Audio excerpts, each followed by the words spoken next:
Bismillahirrahmanirrahim. Assalamualaikum warahmatullahi wabarakatuh. Waalaikumsalam warahmatullahi wabarakatuh. Segala puji bagi Allah, Rabb bagi semesta alam, pemilik kesempurnaan dan pemberi rahmat. Hari ini kita bertemu lagi ya Bapak Ibu, semoga semua sehat dan berbahagia.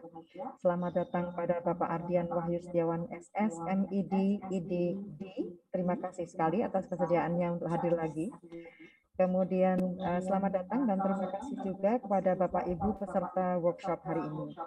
Hari ini kita akan mulai dengan pembukaan, kemudian pembacaan ayat suci Al-Quran, kemudian pembacaan profil narasumber, diikuti dengan sambutan dari manajer LPC, kemudian langsung menuju ke workshop sesi 1, diikuti dengan istirahat, dan kemudian workshop sesi 2, kemudian diikuti dengan sesi tanya jawab, dan di akhir sebelum penutupan kita akan foto bersama Bapak Ardian beserta seluruh panitia dan peserta. Baik, mari kita buka workshop pada hari ini dengan membaca Bismillah bersama-sama. Bismillahirrahmanirrahim. Kemudian mari kita simak pembacaan ayat suci Al-Quran oleh Bapak Robi Prasetyo Utomo SEI yang akan membacakan surat An-Nisa ayat 122 sampai 126. Dipersilahkan. Terima kasih peserta. Assalamualaikum warahmatullahi wabarakatuh. Waalaikumsalam warahmatullahi wabarakatuh. A'udzu billahi minasyaitonir rajim. Bismillahirrahmanirrahim. وَالَّذِينَ آمَنُوا وَعَمِلُوا الصَّالِحَاتِ سَنُدْخِلُهُمْ جَنَّاتٍ تَجْرِي مِنْ تَحْتِهَا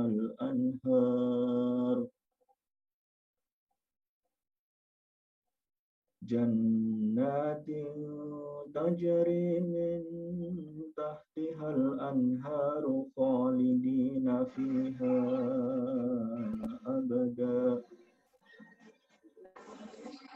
وعد الله حقا ومن أصدق من الله قيلا ليس بأمانيكم ولا أماني أهل الكتاب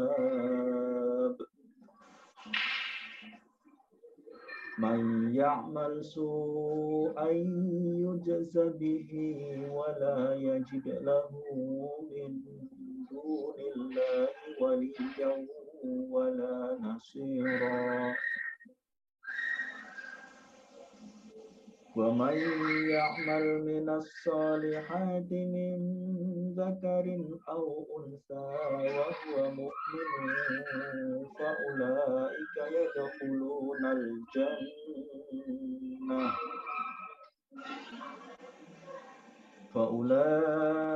يدخلون الجنة ولا يظلمون نقيرا ومن أحسن دينا ممن أسلم وجهه لله وهو محسن واتبع ملة إبراهيم حنيفا واتخذ الله إبراهيم خليلا ولله ما في السماوات وما في الأرض وكان الله بكل شيء محيطا. Yang artinya orang-orang yang beriman dan mengerjakan amalan soleh kelak akan kami masukkan ke dalam surga yang mengalir sungai-sungai di dalamnya. Mereka kekal di dalamnya selama-lamanya. Allah telah membuat suatu janji yang benar, dan siapakah yang lebih benar perkataannya daripada Allah? Pahala dari Allah itu bukanlah suatu angan-anganmu yang kosong, dan tidak pula menurut angan-angan ahli kitab. Barang siapa yang mengerjakan kejahatan, niscaya akan diberi pembalasan dengan kejahatan itu. dan ia tidak mendapat perlindungan dan tidak pula penolong baginya selain Allah. Barang siapa yang mengerjakan amal-amal soleh, baik laki-laki maupun wanita, sedang ia orang yang beriman, maka mereka itu masuk ke dalam surga, dan mereka tidak dianiaya walaupun sedikit pun. Dan siapakah yang lebih baik agamanya daripada orang yang ikhlas menyerahkan dirinya kepada Allah, sedang dia ampun mengerjakan kebaikan, dan ia mengikuti agama Ibrahim yang lurus, dan Allah mengambil Ibrahim menjadi kesayangannya. Kepunyaan Allah lah apa yang di langit dan apa yang di bumi, dan adalah pengetahuan Allah maha meliputi segala sesuatu. Sadaqallahul Azim. Wassalamualaikum warahmatullahi wabarakatuh. Waalaikumsalam warahmatullahi wabarakatuh. Semoga kita semua senantiasa mendapat rahmat dan rahim dari Allah. Terima kasih Mas Robi. Selanjutnya saya ingin secara sekilas menyampaikan profil Bapak Ardian Wahyu Setiawan, SS MID IDD. Beliau lahir dan kemudian mengabdi juga di Malang, di Politeknik Negeri Malang sebagai staf ahli bidang akademik serta dosen program studi bahasa Inggris. Selain itu beliau adalah Chief Editor pada prosemantic.com dan editor bahasa pada Perpustakaan Nasional Indonesia. Pendidikan S1 sampai S3-nya ditempuh dengan beasiswa. S1-nya dari PT Gudang Garam Indonesia, S2 dari Australia Development Scholarship, dan untuk S3-nya dari Adelaide Scholarships International. Sejak tahun 2004 sampai sekarang beliau telah menghasilkan banyak sekali makalah dan hasil penelitian yang diterbitkan di media cetak jurnal dan jurnal nasional serta internasional serta dipresentasikan dalam seminar maupun konferensi nasional dan internasional. Kemudian sejak tahun 2016 beliau telah mengisi berbagai workshop, pelatihan, seminar, dan konferensi, juga baik nasional maupun internasional. Baik, berikutnya akan lebih bijaksana jika kita segera memberi waktu kepada Bapak Ardian untuk workshop on academic writing, part 2, useful technology application in research paper writing. Silakan Bapak, Anda diberi waktu sampai pukul 10, Pak. Nanti saya ingatkan. Sesi pertama sampai pukul 10 ya, Bu? Ya, Pak Ardian, ini jika ada peserta ingin bertanya selama Bapak memberikan sesi, bagaimana Pak? Boleh langsung saja Ibu, karena hari ini kan kita praktek langsung ya, workshop praktis begitu.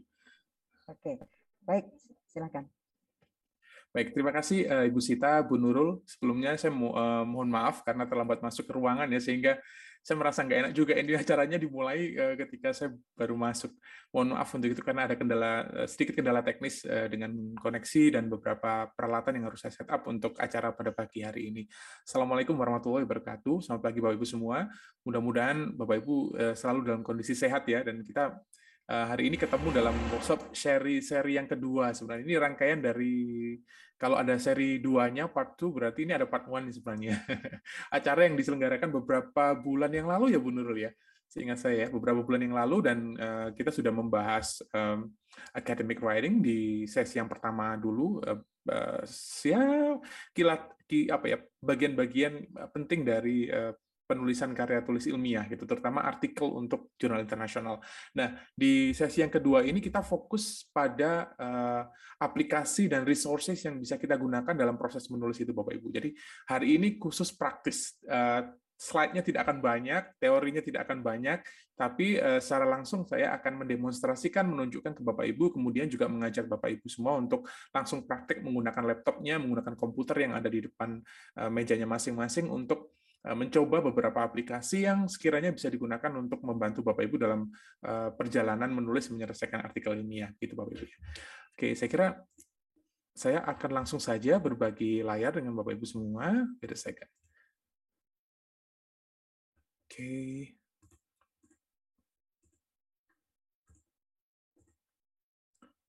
Nah, slide saya untuk hari ini hanya ada 8 Bapak Ibu. Jadi hanya ada 8 slide yang ingin saya tunjukkan ke Bapak Ibu semua. Nah, termasuk halaman judulnya ini ya. Suasananya yang ingin kita bangun di workshop ini adalah informal, karena ini workshop praktis. Jadi kalau terlalu formal nanti malah akan canggung dan kemudian Bapak Ibu akan kesulitan untuk mengikuti flow praktisnya, begitu ya, bagaimana kita menggunakan aplikasi-aplikasi dan sebagainya yang beragam itu untuk keperluan membantu kita dalam proses menulis, dan kemudian beberapa resources yang sekiranya bisa kita gunakan untuk memandu kita ketika menulis. Oke, jadi judulnya mungkin sedikit berbeda dari yang ada di latar belakangnya, tapi substansinya sama. Jadi technological tools and resources for academic writing. Beberapa perangkat, beberapa software, aplikasi, dan resources yang bisa kita gunakan untuk academic writing. Dan saya ingin mengajak Bapak Ibu dulu untuk mengidentifikasi kira-kira ketika kita melakukan penulisan ilmiah, ya, ingin menghasilkan tulisan ilmiah, menulis artikel, apa saja sih yang kita lakukan aktivitasnya. Ini yang sudah saya identifikasi, atau mungkin ada hal lain yang saya lewatkan mungkin. Ada kita finding a topic, misalnya, mencari topik terlebih dahulu, kemudian tentu saja setelah kita menemukan topik yang akan kita tulis gitu ya, atau kita teliti, we perform searching gitu ya. Kita searching atau select, kemudian di dalam searching itu ada selecting and sorting, kemudian ada specific search, kemudian setelah kita mendapatkan materinya kita membaca, reading, and then during reading and after that maybe selama membaca dan setelah menyelesaikan proses membaca itu kita making notes and summarizing dan meringkas. Kemudian ada paraphrase gitu ya, ada setelah paraphrase kita mengorganisasikan informasi yang kita dapat, kemudian mulai menulis mungkin outlining, kemudian ya menulisnya ya writing, and di dalam writing mungkin ada paraphrasing juga, kemudian ada presenting information and data. Dan barangkali nanti juga akan saya tambahkan sedikit tentang data analysis, simple data analysis using simple software, beberapa software aplikasi ringan yang mudah sebenarnya dan itu bisa digunakan untuk tematik ya, thematic data analysis. Jadi ada data analysis yang tematis. Nah, biasanya kan kita harus membeli software yang aplikasi yang mahal-mahal ya Bapak Ibu ya. Semacam NVivo, kemudian computer assisted ya, qualitative data analysis software semacam itu yang harganya tidak murah. Tapi sebenarnya kalau kita memahami fungsi-fungsi dari beberapa aplikasi semacam Microsoft Word juga ada, kemudian ada Google Doc, itu ada add-ons yang bisa kita gunakan untuk membantu kita untuk melakukan thematic analysis, and it's reliable, dan itu reliable in terms of dalam hal riset gitu ya. Mungkin Bapak Ibu ingin menuliskan aktivitas lain yang dilakukan, barangkali ada yang saya lewatkan di bagian ini Bapak Ibu, monggo. So if you would like to contribute and write something on this page, please feel free. Bapak Ibu bisa menyampaikan langsung, berdialog langsung, atau menggunakan fitur chat-nya begitu ya.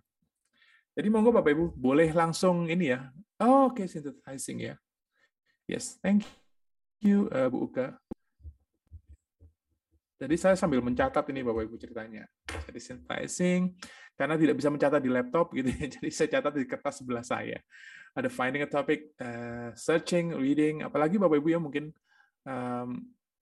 saya berusaha untuk mengikuti. Bapak, kalau mencari masalah atau finding problem tuh masuk yang mana ya? Mencari masalah ya, oke. Yeah. Mungkin masuk ke dalam finding a topic ya. Mencari masalah, oke. Sebenarnya mencari masalah itu erat kaitannya dengan finding gaps ya, mencari gaps penelitian yang bisa kita teliti begitu ya, Bu Yunita tadi ya. Dan nanti mungkin kita akan bahas sedikit tentang itu. Tapi sebenarnya topik itu sudah kita singgung juga di part 1. Nanti barangkali terlewatkan bisa mampir ke apa ya channelnya LTC ada. Ya Bu Delima. Mas, yes, kalau mau cari itu research question. Oh, oke, research question. Gimana caranya? Misalnya kita udah tahu nih topiknya ya, finding topic. Misalnya udah ambil palm oil, sustainability of palm oil misalnya begitu. Kemudian kita mau tanya atau mau cari research question-nya gitu. Seperti apa? How do we do? Baik, terima kasih Bunda Ibu Delima. Oke, jadi sudah ada beberapa tambahan ini Bapak Ibu, ada synthesizing, kemudian mencari masalah. Oke, problems, kemudian finding research questions. Oke, saya akan. Wah, ini dari Pak Eli banyak sekali nih. Extensive rhetorical, annotated reading, academic writing includes summarizing, paraphrasing, yes. Quoting and citing, documenting, referencing, voice itu pernah kita bahas di bagian 1, menghindari plagiarism, kemudian in terms of research methodology ada approach and design, data collection, and data analysis. Oke. Terima kasih Abah Heli, ini sepertinya sangat komprehensif sekali Bapak Ibu ya. Jadi sebenarnya ada sangat banyak sekali aspek atau aktivitas gitu ya, aktivitas yang kita lakukan dalam proses menulis, dan supaya lebih efisien kita bisa menggunakan berbagai tools, berbagai aplikasi online sehingga pekerjaan kita ketika melakukan proses menulis itu menjadi lebih ringan gitu. Saya akan tunjukkan. Kita mulai Bapak Ibu ya. Nah, ini kita mulai dari permasalahan yang paling mendasar. Basic problem that we usually face in the process of writing. Dalam proses menulis artikel, melakukan penelitian, ini permasalahan dasar yang seringkali menjadi masalah kita semua. Saya kesulitan untuk menemukan satu topik gitu. Saya juga sering merasa begitu Bapak Ibu. Jadi ketika ada pembukaan proposal, penelitian, hibah, grant gitu ya, ada topiknya apa ya gitu. And one of the problems that I usually identify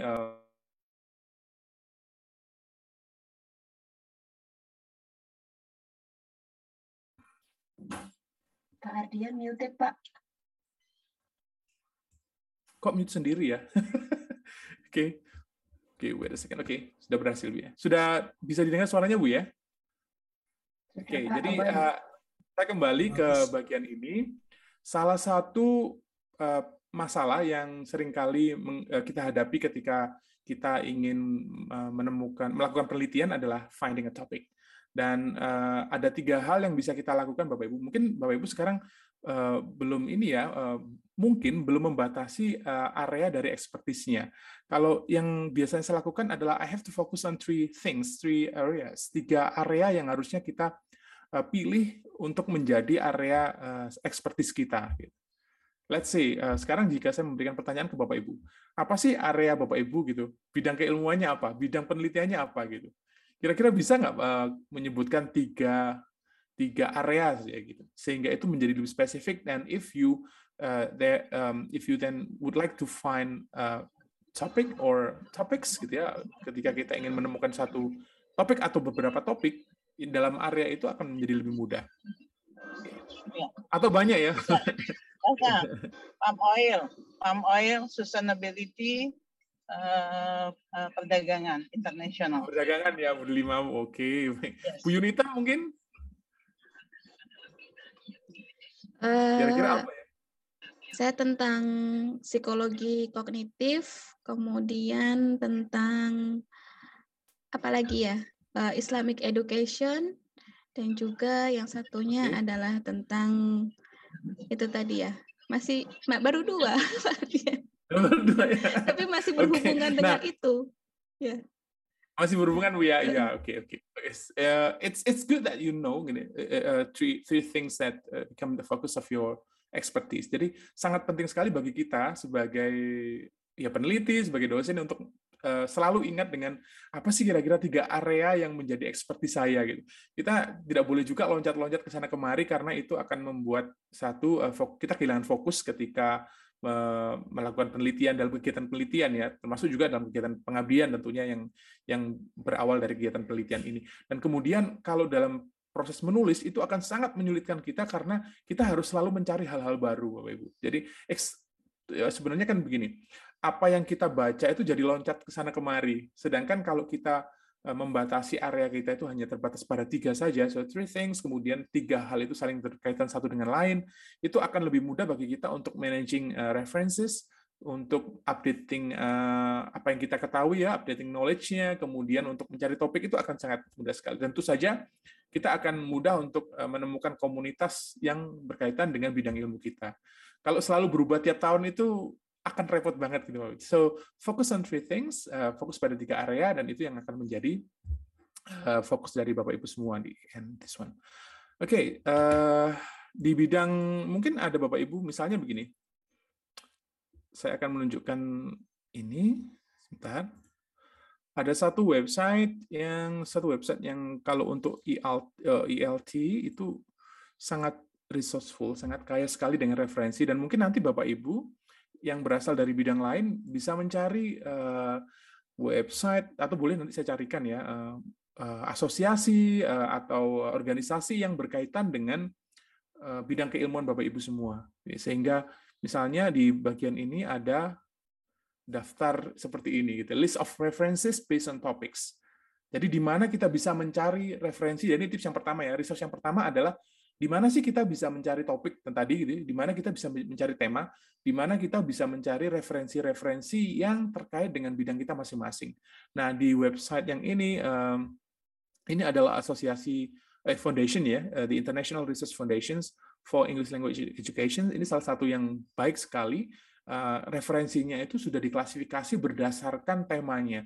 Jadi kalau kita tertarik dengan applied linguistics itu ada, bias in language assessment itu ada sendiri, kemudian blended learning ada, case study research sudah ada, dan semuanya diklasifikasi berdasarkan tema yang sudah sangat spesifik. So this will help you find this. Tapi bagaimana jika misalnya saya sudah menggunakan ini dan ternyata kok nggak ada di sini gitu ya. Saya ingin, misalnya saya coba membuka ini ya, for example, let's take communication strategies. Saya akan membuka communication strategies dan kemudian saya sudah mengunduh satu bentuknya seperti ini, Bapak Ibu. Sebentar, saya akan tutup. Ini belum prakteknya Bapak Ibu ya. Sebentar lagi, ini masih saya tunjukkan resource-nya. Jadi kalau saya unduh kira-kira seperti ini. Jadi ada list referensi yang sudah diupdate. Nah, this is the problem. Terakhir diupdate tahun 2017. Okay, what about 2018, 2019, 2020 misalnya? Bagaimana dengan 2018, 19, 2020? Kan saya harus mencari referensi yang terbaru ya. Sehingga, oke, saya akan menggunakan ini sebagai dasar untuk mungkin ada beberapa yang relevan gitu ya, beberapa artikel dari daftar ini yang relevan untuk keperluan penulisan saya, tapi saya ingin mencari yang lebih baru lagi. Nah, saya akan tunjukkan ke Bapak Ibu bagaimana mencari referensi sekarang. Oke, Bapak Ibu, supaya tidak lupa saya juga membuat ini nih. Daftar apa yang harus saya bagi pada pagi hari ini gitu ya, supaya tidak lupa, karena lumayan banyak Bapak Ibu. Jadi mudah-mudahan Bapak Ibu bisa mengikuti dengan baik.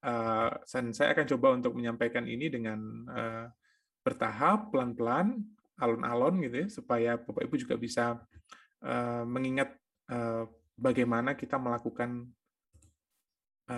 menggunakan ini ya, menggunakan aplikasi yang beragam ini. Gitu, wait a second.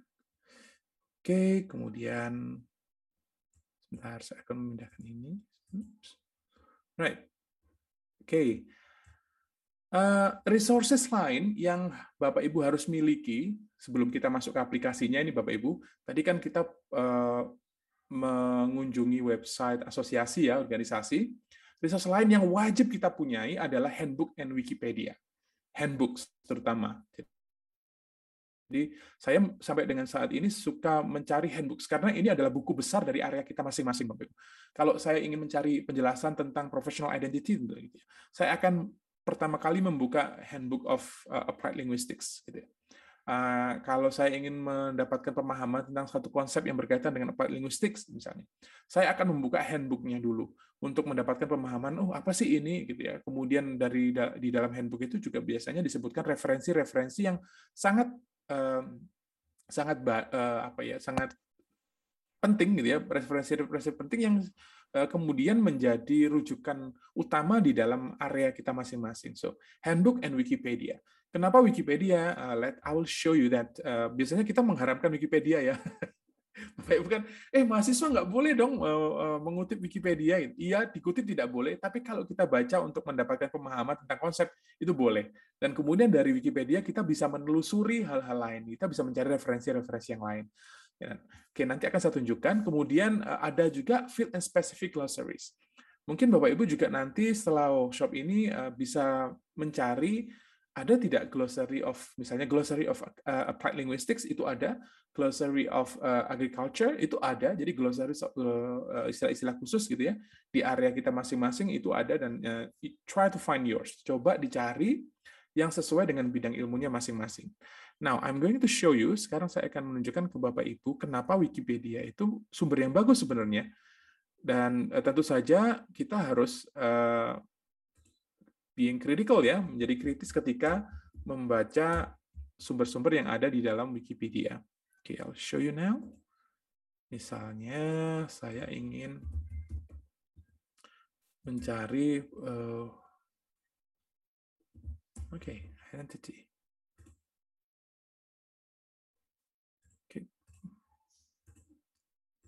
Oke.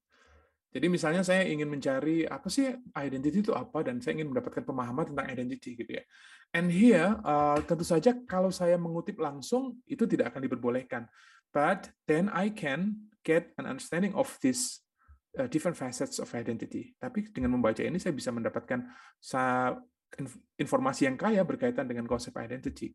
Misalnya if I click this identity social science, dan saya kira Bapak Ibu juga sudah tahu ya, sudah sangat memahami bahwa sebenarnya ini juga scientific juga. Kalau kita lihat di bawahnya, we can find references.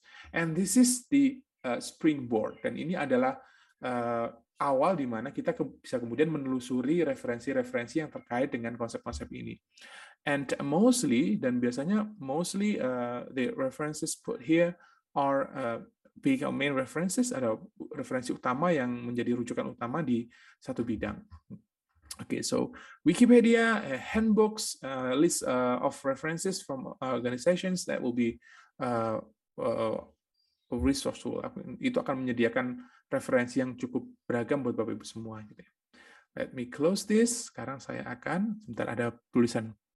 Ini ada dari finding a framework for data analysis, yes. Kalau ini harus dibangun Bapak Ibu ya. Kemudian ada dari Ibu Dewanti, ESP, ICT, Engineering, good. Ada 3 hal yang tadi itu ya, fokusnya.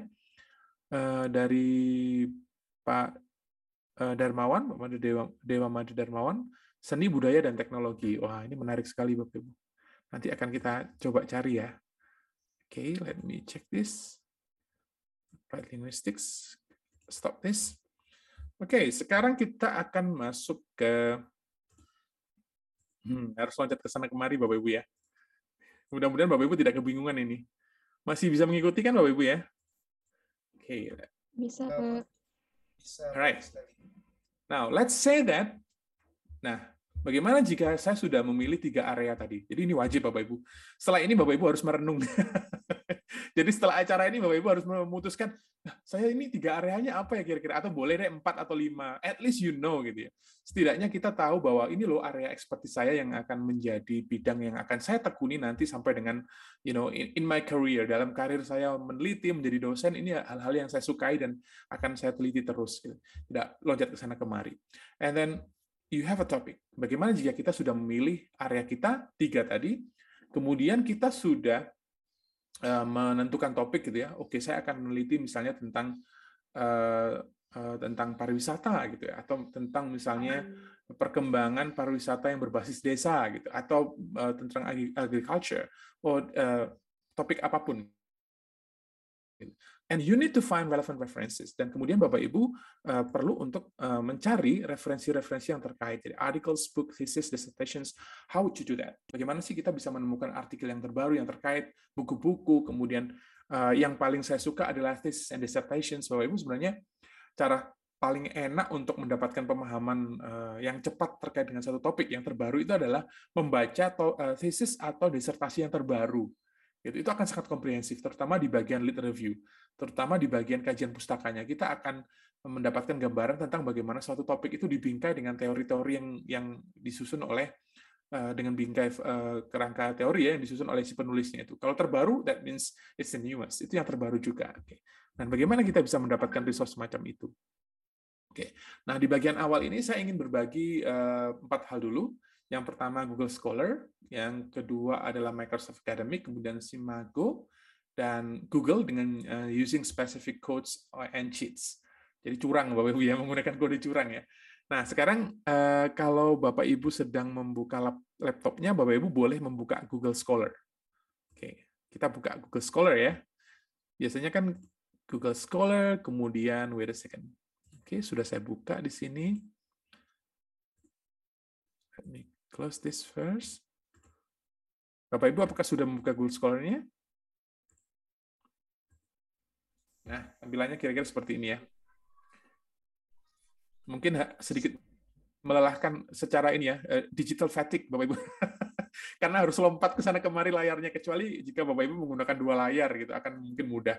Tapi jika Bapak Ibu sekarang menggunakan 1 laptop dan 1 layar, mungkin akan harus nutup Zoom, kemudian membuka Google Scholar, tapi tidak apa-apa. Itu akan sesi ini akan kita sajikan pelan-pelan saja. Kalau Bapak Ibu ketinggalan dan kemudian merasa, oh ini kok terlalu cepat ya, please remind me, saya mau diingatkan saja, nanti saya akan kembali kemudian untuk menunjukkan bagaimana itu dilakukan. Nah, kalau kita menggunakan Google Scholar, ya bisa diminimize, jadi buka 2 jendela kanan kiri. Oh iya, boleh Ibu, iya bisa diminimize juga ya, betul. Nah, biasanya ini Bu ya, ketika kita menggunakan Google Scholar, kita langsung mengisi di bagian ini ya, this one ya. Oke, ini ketahuan ya, jadi pencarian terakhir saya adalah bicycle structure. Jadi ada satu artikel yang membahas tentang bicycle structure dan struktur sepeda gitu ya, dan meneliti tentang materinya, kekuatannya, bentuknya, dan lain-lain aspeknya. Oke, biasanya kan seperti ini. Tapi untuk mendapatkan artikel atau sumber bacaan yang lebih baik dan lebih relevan gitu ya, kita bisa menggunakan advanced search sebenarnya. Yang harus kita lakukan adalah ini, Bapak Ibu. Jadi, klik sebelah kiri atas, kemudian please use this. Bapak Ibu harusnya menggunakan yang ini. Kalau yang ini kita tidak bisa memberikan perintah yang lebih spesifik ke Google ya, Google Scholar. Tapi ketika kita klik in this one and then advanced search, kita bisa menggunakan search box, search columns yang lebih detail. Jadi ini kita bisa memasukkan misalnya kalau tadi menggunakan kata kunci saya tadi, bicycle structure, oke. Atau, saya mau ini deh, exact phrase. Saya mau exactly like this. Jadi kita kemudian bisa menggunakan ini. Okay. Di mana? Apakah anywhere in the article or in the title? Apakah itu ada di dalam semuanya ya, di seluruh bagian dari artikelnya, baik itu di judul, di pendahuluan, di kesimpulan, dan lain-lain. Atau saya hanya ingin artikel yang judulnya adanya ini. Gitu.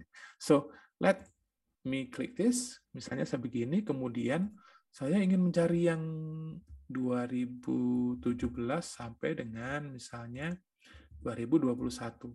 So you can give specific comments to Google Scholar. Jadi sebenarnya kita bisa loh memberikan perintah yang sangat spesifik sehingga Google Scholar itu akan menghasilkan search yang lebih baik. Okay, let me click this.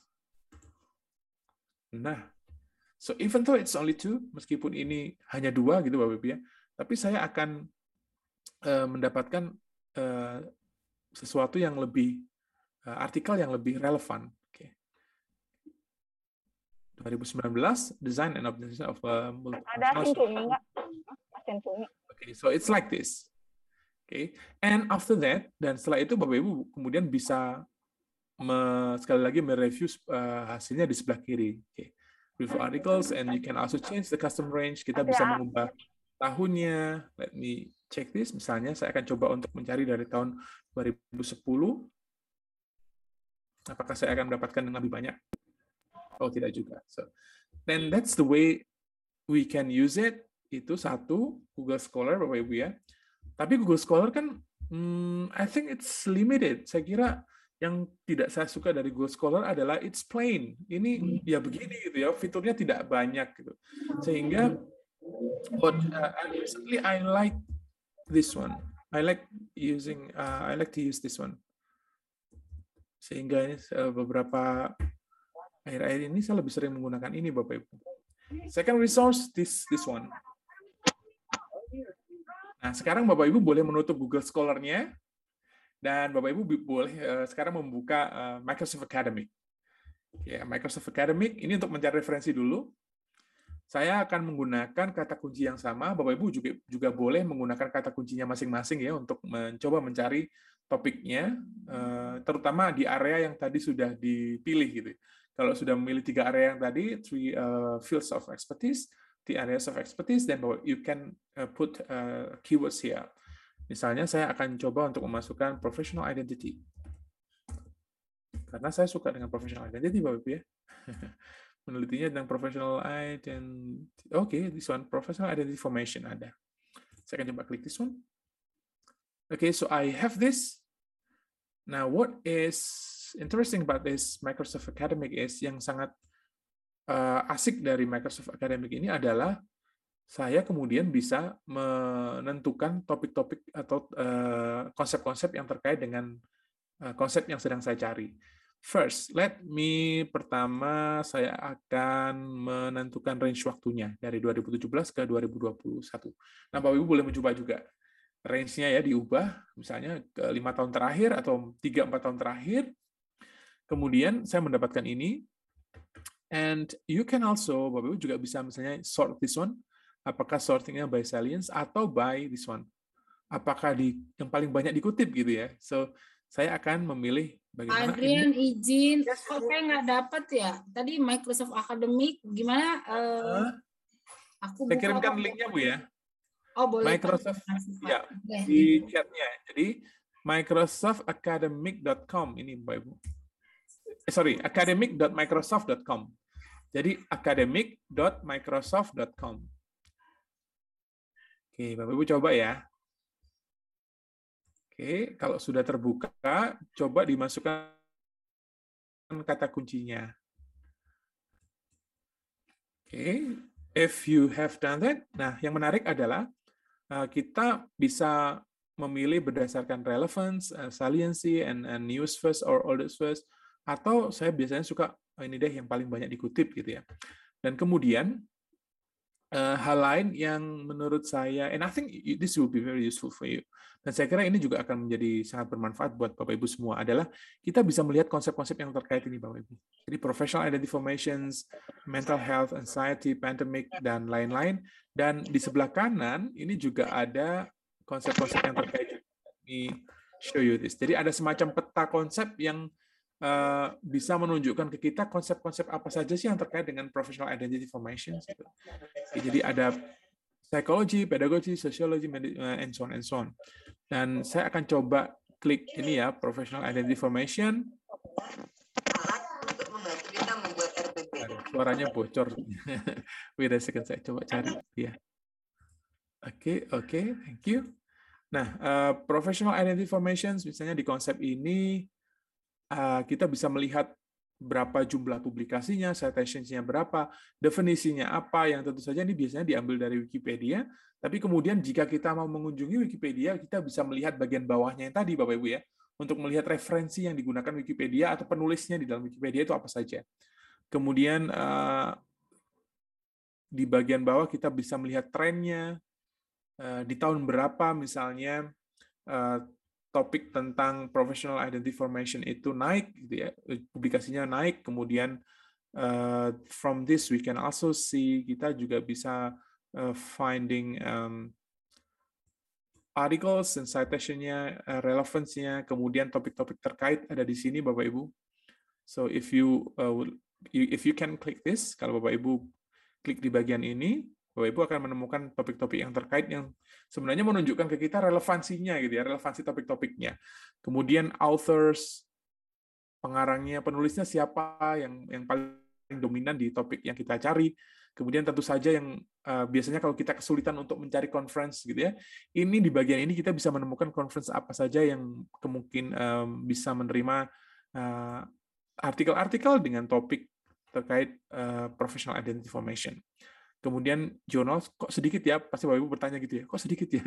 Karena saya menggunakan kata kunci yang sangat spesifik ya, professional identity formation gitu, sehingga kata kunci itu terlalu spesifik untuk digunakan mengidentifikasi jurnal conference yang terkait dengan itu. Kalau saya menggunakan professional identity mungkin akan lebih banyak. Oke, ada jurnal tujuannya dan institusi yang paling banyak membahas atau menghasilkan penelitian dengan topik tersebut. So try to browse this, browse and use Microsoft Academic. Bapak Ibu bisa nanti mencoba-coba Microsoft Academic, terutama di fitur ini, di fitur topics-nya gitu. Sebentar, saya akan coba buka ini. Oh ya, ini ada pertanyaan dari Ibu Alin. Bagaimana cara menyitasi trends yang didapat dari Microsoft Academic? Oh, baik, Bapak Ibu. Maksudnya mungkin ini ya, Bu Alin ya. Bagaimana kita mengambil ini ya, gitu ya, mengambil grafik ini ya, grafik ini, kemudian meletakkan itu di dalam tulisan kita gitu. Ini bisa di capture Bapak Ibu. Biasanya yang saya lakukan adalah you can download this. Kita bisa mengunduh ini sebagai chart data gitu ya, CSV data. Saya akan coba. Jadi klik saja di bagian ini Bapak Ibu. Nah, kita akan mendapatkan Excel yang bisa kita buka. Oke, jadi Excel-nya sebentar saya akan tunjukkan ya. Oke. Jadi datanya kira-kira seperti ini. Sulit dilihat Bapak Ibu ya. Oke, sabar dulu. Nanti ada aplikasi yang bisa kita gunakan untuk melihat data semacam ini sehingga itu menjadi visually engaging. Jadi kita nanti ada aplikasi namanya Google Studio. Nah, Google Studio itu kita bisa gunakan untuk memvisualisasikan data angka gitu ya, numerical, baik itu dari hasil kuesioner atau apapun gitu ya, yang berupa angka dalam Excel, dan itu bisa kita visualisasikan sehingga itu lebih mudah dipahami oleh pembaca.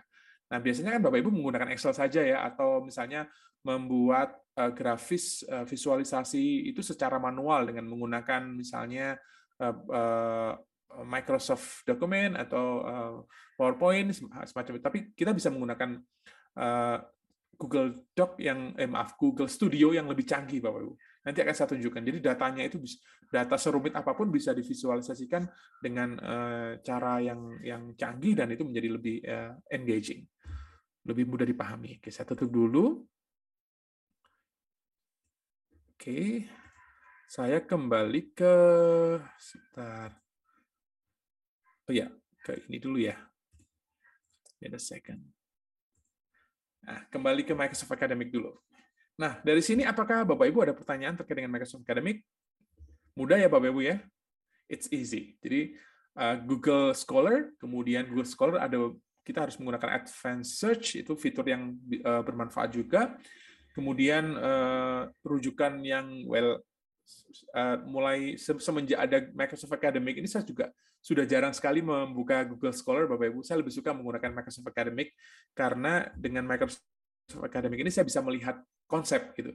Jadi ketika misalnya mahasiswa saya bertanya tentang, Pak, kira-kira topik-topik apa saja yang harus saya bahas di dalam skripsi saya ya gitu. Kalau saya misalnya tema penelitian saya ini, topiknya ini, tujuannya ini, kemudian kira-kira konsep-konsep apa yang harus saya bahas di dalam bab dan di dalam subbab saya ya untuk bagian kajian pustaka misalnya.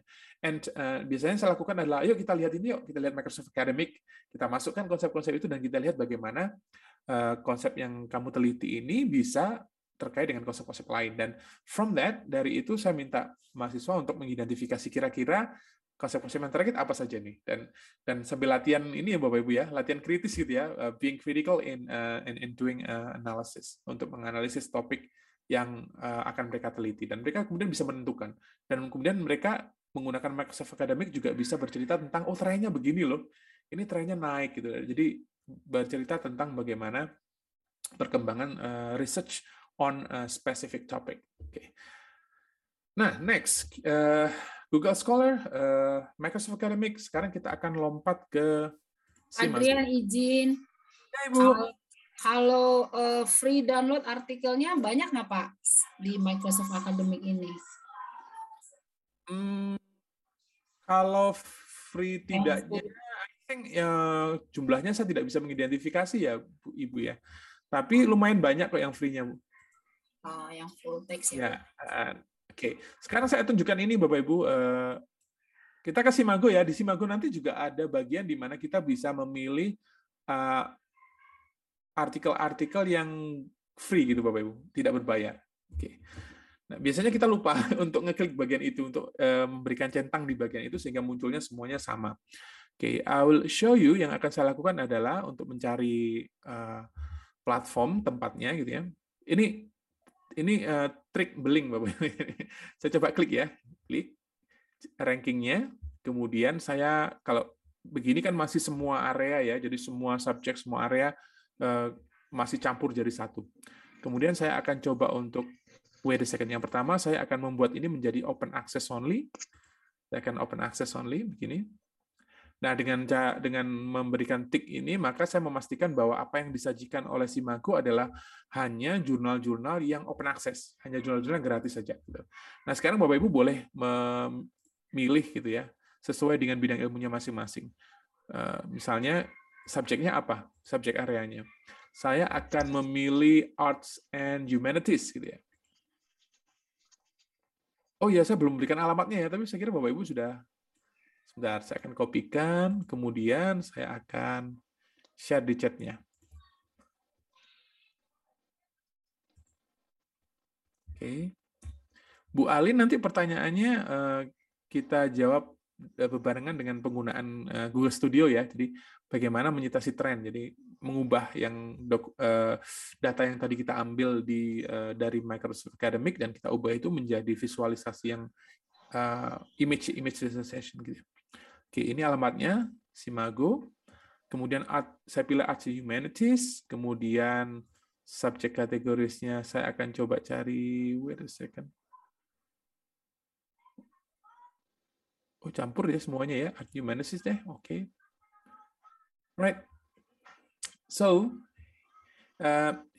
ini yang saya dapatkan Bapak Ibu. So, saya mendapatkan sekitar 84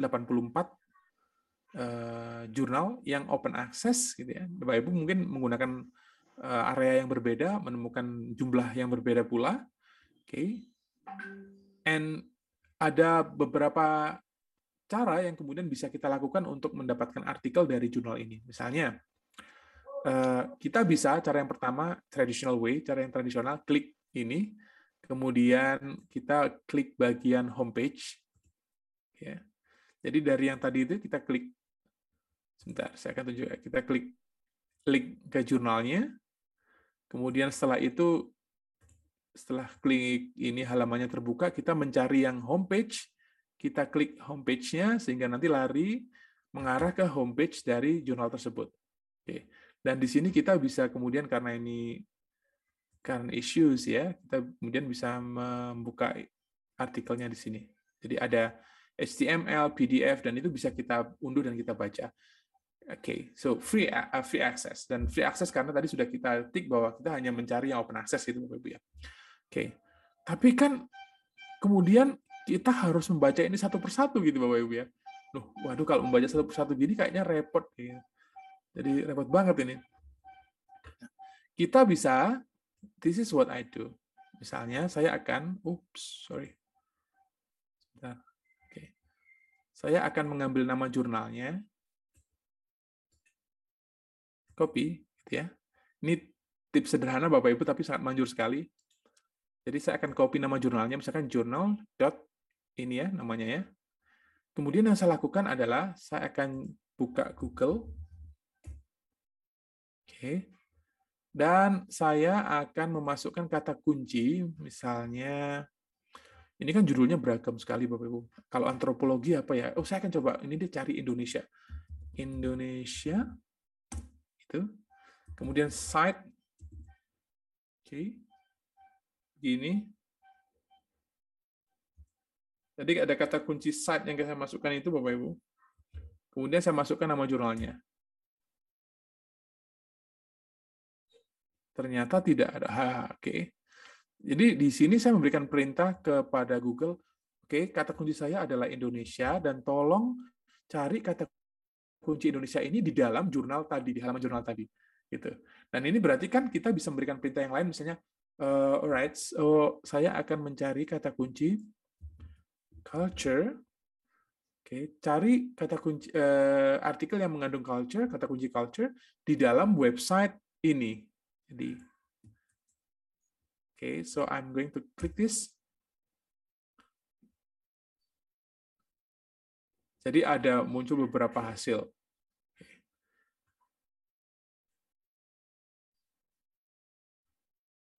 Apakah Bapak Ibu bisa menemukan artikel dari situ? Belum ya? Oke. Dicoba Bapak Ibu. Sekarang saya akan menunjukkan yang lain.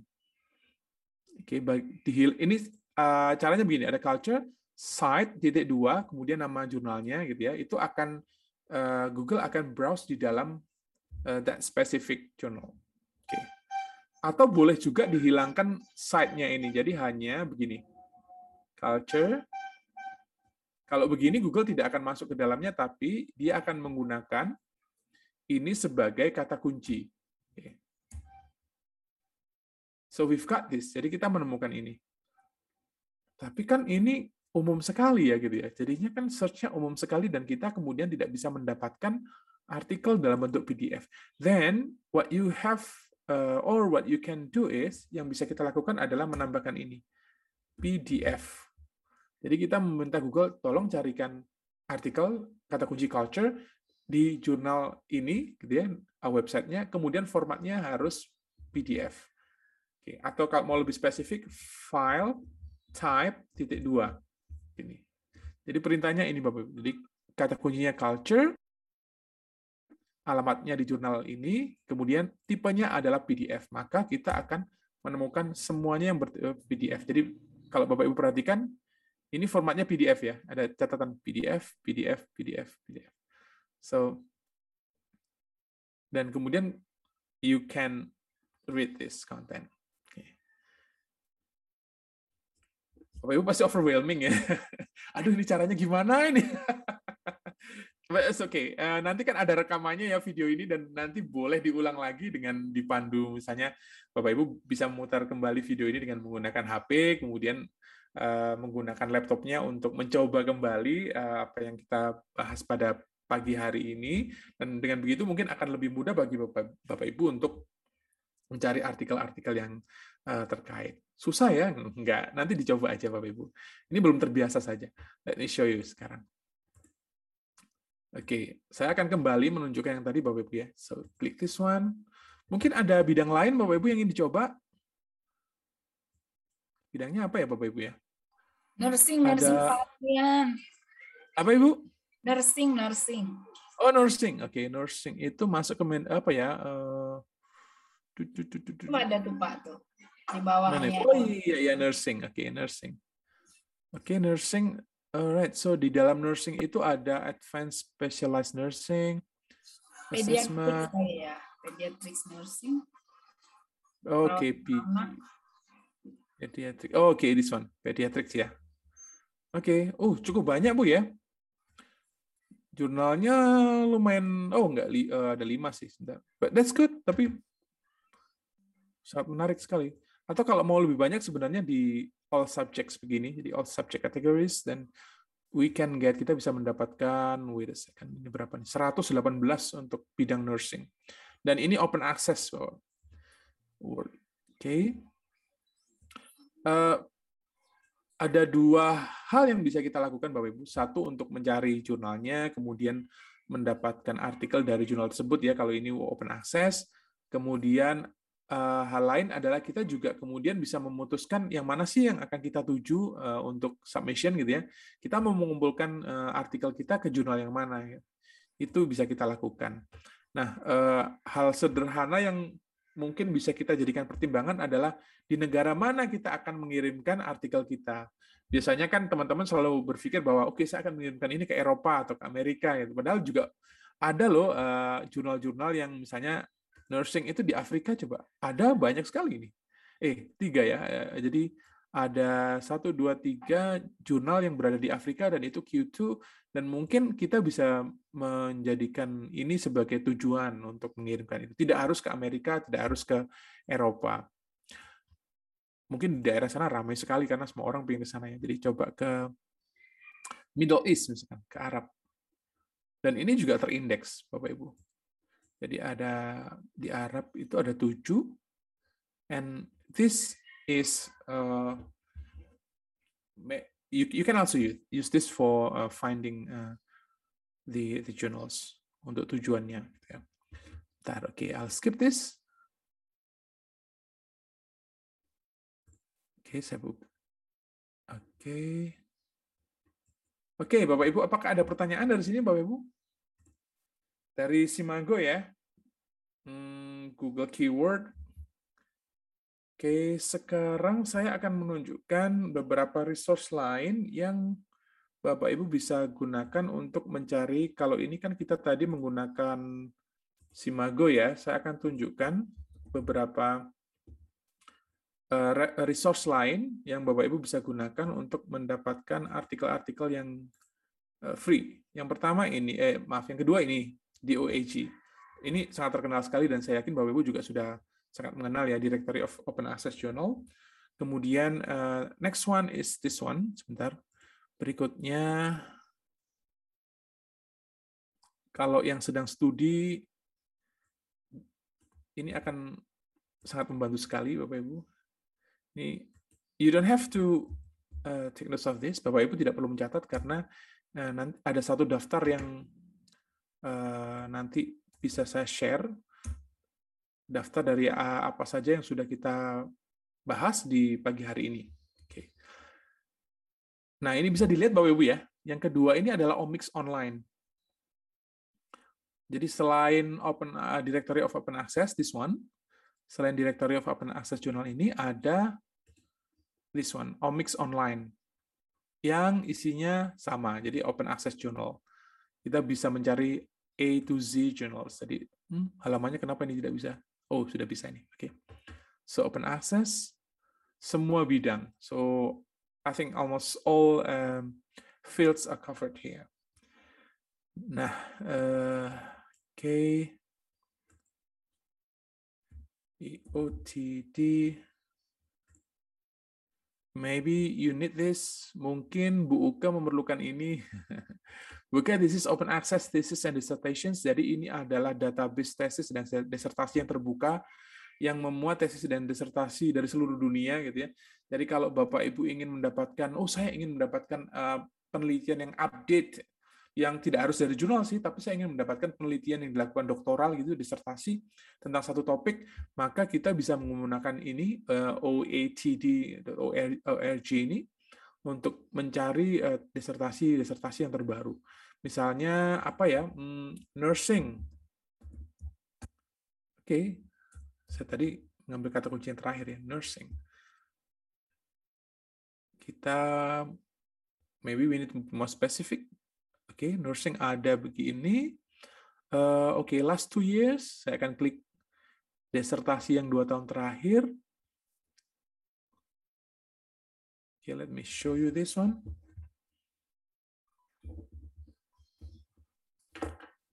Oke, so masih muter Bapak Ibu ya. Oke, wait a second. Internetnya sedikit agak melambat. Ini mudah-mudahan tidak digigit oleh ikan hiu lagi Bapak Ibu ya. Beberapa bulan lalu kan internetnya di ini. Oke, I've got this. Jadi ada tesis yang berkaitan dengan. Keren banget nih Pak. Iya Ibu, dan ini bisa diakses Bu. Jadi kalau misalnya ini ya, yang kita klik kemudian adalah ini URL-nya gitu ya. Kita klik ini, klik, maka ini akan membuka ke halaman itu. Nah, membuka ke halaman ini, kemudian kita bisa pada bagian bawah, sebentar, kita harus mencari filenya di mana, sebentar, wait a second. Karena berbeda-beda di, oke, this one. Jadi setelah kita klik itu, kita klik ini, resources, not a Monash member, we click this. Jadi kita mengikuti, wait a second, kok tidak bisa ini. Saya coba lagi ya, Bapak Ibu ya. Let me try with this one. Okay. Karena ada beberapa yang bisa diakses full text gitu. Ada beberapa mungkin karena limitasi batasan biasanya bisa Bapak Ibu, tapi ini kok sedikit muter-muter. Saya coba yang lain ya. Nah, ini misalnya.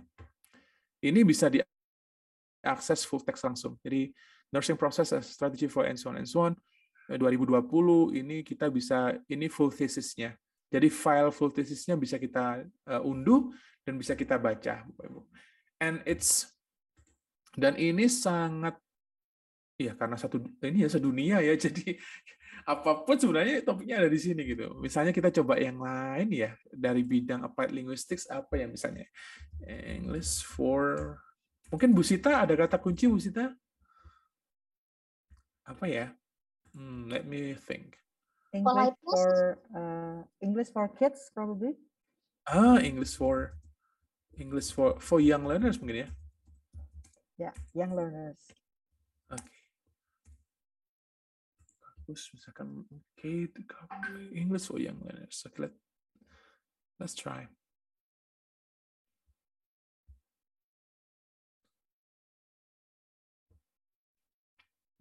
Internet saya agak melambat ini. Padahal, oke. Come on. Oke. Jadi ada banyak sekali ya Bu Sita hasilnya. Jadi ada sekitar 3 juta sekian tesis. Banyak Bapak Ibu ya.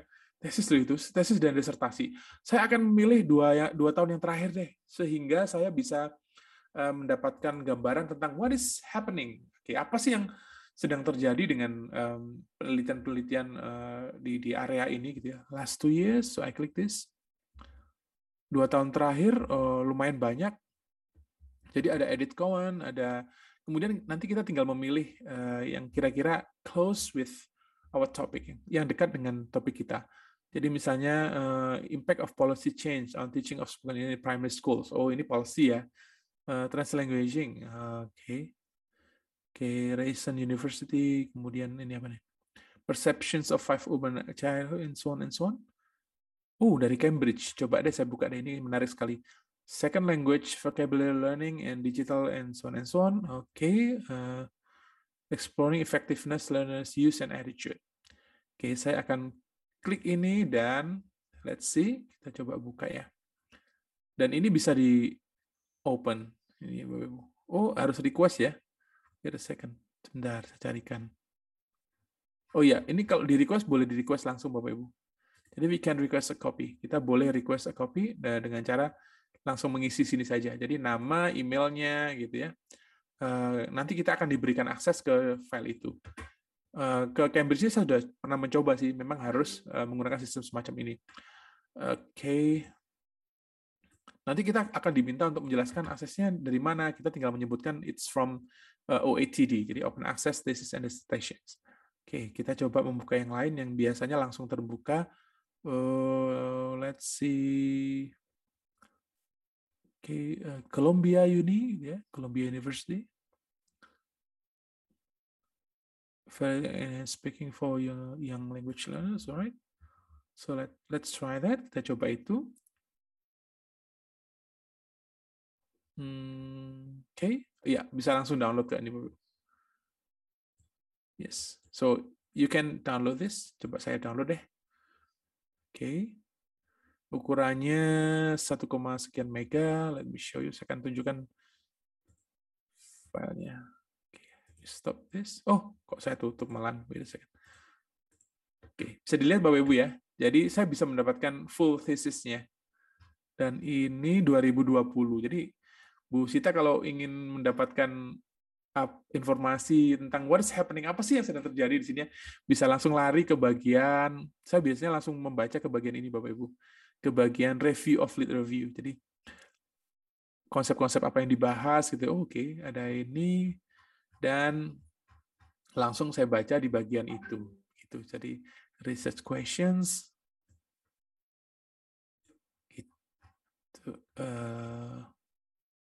So it's the lit review. Dan kita bisa langsung membaca referensinya gitu ya. Yang paling penting salah satunya ya ini juga Bapak Ibu. Jadi selain mendapatkan pemahaman tentang what is happening in our field, apa sih yang terjadi dengan di topik penelitian di area kita masing-masing gitu ya. Di 3 yang sudah kita pilih tadi. Nah, yang menarik juga adalah kita bisa mendapatkan referensi-referensi yang digunakan oleh si penulis disertasinya. Disertasi kalau udah dikumpulkan dan kemudian udah mendapatkan nilai dipublish begini kan dia artinya it's reliable, itu reliable dan itu bisa kita gunakan sebagai salah satu cara juga untuk membantu kita dalam proses menulis gitu. Mendapatkan referensi-referensi yang terbaru. So it's on your hand Bapak Ibu. Sekarang sebentar saya akan share linknya ya. Ini oke. Ini jalan putus asa. Saya menyebutnya jalan putus asa, Bapak Ibu. Jadi, teman-teman sering ini yang mengeluh, Pak, kalau saya harus mencari artikel satu-satu itu saya menghabiskan waktu berapa lama gitu. Nah, sehingga saran saya ke teman-teman adalah gini aja, kamu ke Open Access Thesis and Dissertation, cari disertasi yang terbaru, yang paling baru terkait dengan topik itu, baru kemudian baca temukan ya, cari tesis-tesis disertasi yang terkait, terutama disertasi, kemudian lihat bagian referensinya, gitu. Lihat aja referensinya. Nah, itu list yang terbaru yang harus kita baca. Dari situ kita bisa menelusuri retrospect. Dari situ kita bisa menelusuri kembali apa-apa yang bisa kita kutip, referensi mana yang bisa kita kutip. Dan tentu saja kita bisa dengan cepat mendapatkan pemahaman, oh begini loh, gitu. Jadi ini cara curangnya gitu Bapak Ibu. Curang apa enggak ya ini ya? Enggak sih ya, kan kita membaca tesis disertasi yang sudah selesai ya, dan kita tidak mencontek kan enggak. Jadi kita membaca itu untuk mendapatkan informasi yang paling baru di area kita masing-masing. Jadi lakukan itu Bapak Ibu supaya bisa mendapatkan gambaran tentang apa tren terbaru gitu ya, penelitiannya tentang apa, dan ya tentu saja referensi-referensi yang terbaru di bidang kita masing-masing. Oke. Baik Pak Ardian. Baik, waktunya istirahat dulu. Cepat sekali ya waktunya ya, rasanya kurang. Ya. Baik, time flies when you are with people you love, Pak. Oke. Iya Bu Sita. Oke Bapak Ibu kita semua. Istirahat dulu Bapak Ibu ya. Ya. 10 menit, nanti kita akan kembali pada pukul 10 menit. 10 menit ya Bapak Ibu. Baik, ya. Baik. Terima kasih Bu Sita.